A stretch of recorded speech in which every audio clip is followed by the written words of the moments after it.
मेरे प्रिय आत्मा, इस बैच का आज 16वां दिन है और आज का विषय है सूक्ष्म शरीर और मानसिक शरीर दोनों के बीच में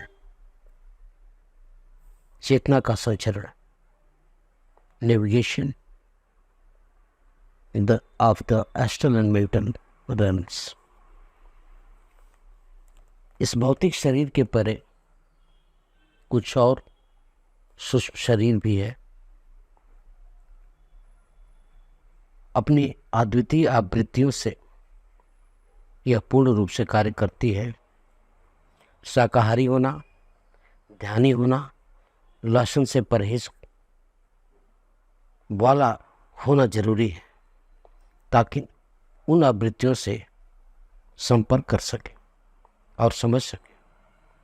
हर शरीर एक विशेष कार्य के लिए है।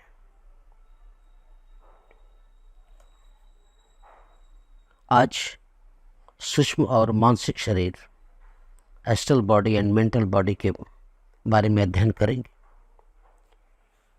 यह शरीर में विभिन्न लेयर्स, तहों के रूप में है।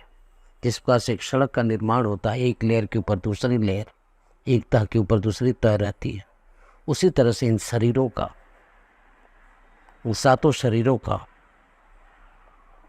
इस तरह से प्रतिष्ठित होना जाना जाता है।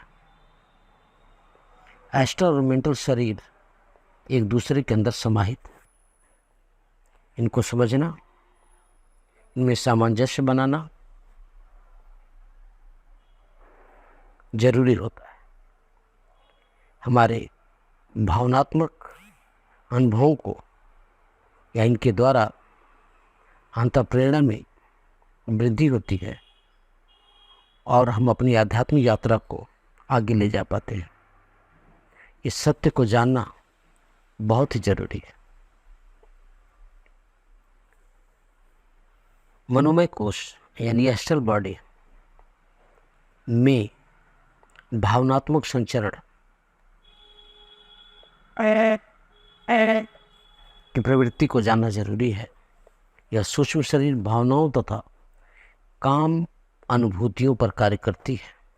यह जुनून, पैशन, डर, फियर तथा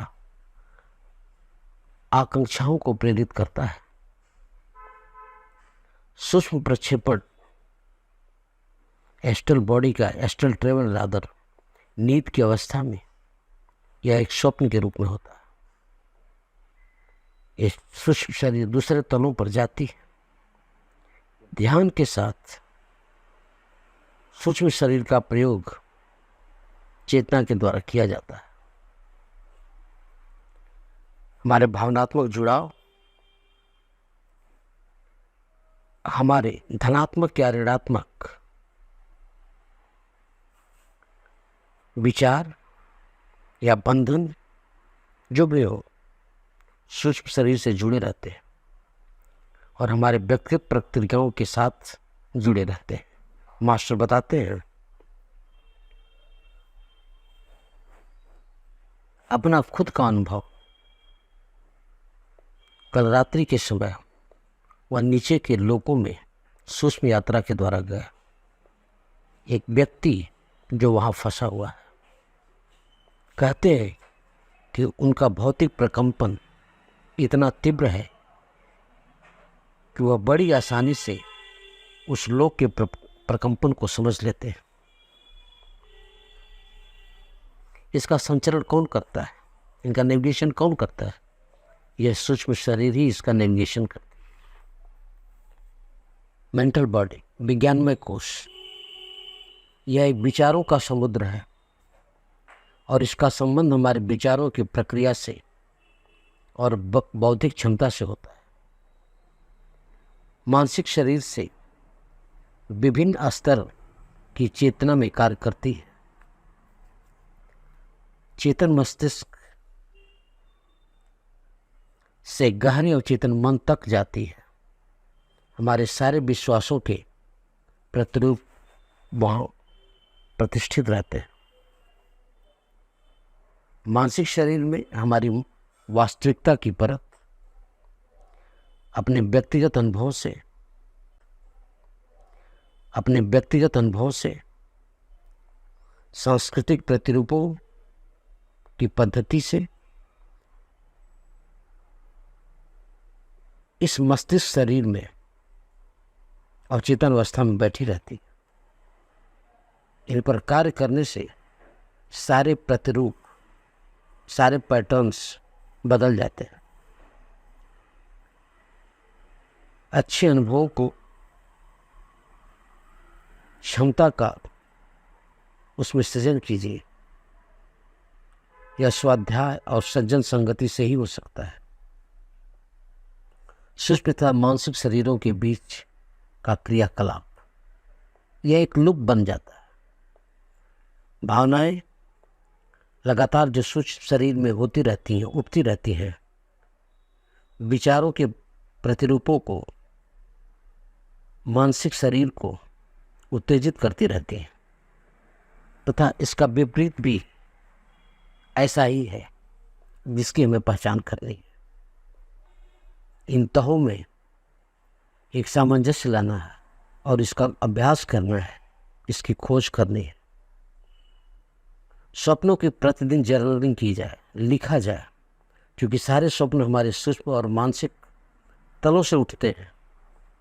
इसके अभ्यास से आपको अंतर्ज्ञान मिलने लगेगा। ये तकनीकें जो इसके अभ्यासी हैं, इन तकनीकों के इस यात्रा पर हैं। इन सूक्ष्म तथा मानसिक तहों से जो लेयर्स की बात हो रही थी, इनके तहों से अपनी बाधाओं को, रुकावटों को पार पा जाते हैं। हम किसी को माफ कर देते हैं भौतिक रूप से, लेकिन यह अंदर से न माफ करना,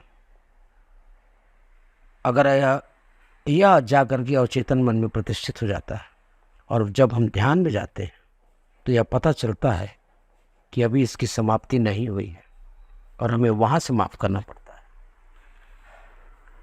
आप ये वचनों का, अफर्मेशंस का, जो रचनात्मक हो, अभ्यास में लाइए। ये आपकी मदद कर सकते हैं। ऊर्जा का उपचार, यह स्व उपचार का ही सहारा लीजिए, कहीं बाहरी सहारा मत दीजिए। इससे आपको आंतरिक शांति और स्पष्टता प्राप्त होगी। यह विषय थोड़ा सा क्लिष्ट है, लेकिन इसको समझने के लिए 2, 3, 4 बार आपको अध्ययन करना पड़ेगा। इसके हम लोगों के द्वारा भी दोबारा पुनरावृत्ति होगी। मास्टर, यही आज का संदेश है।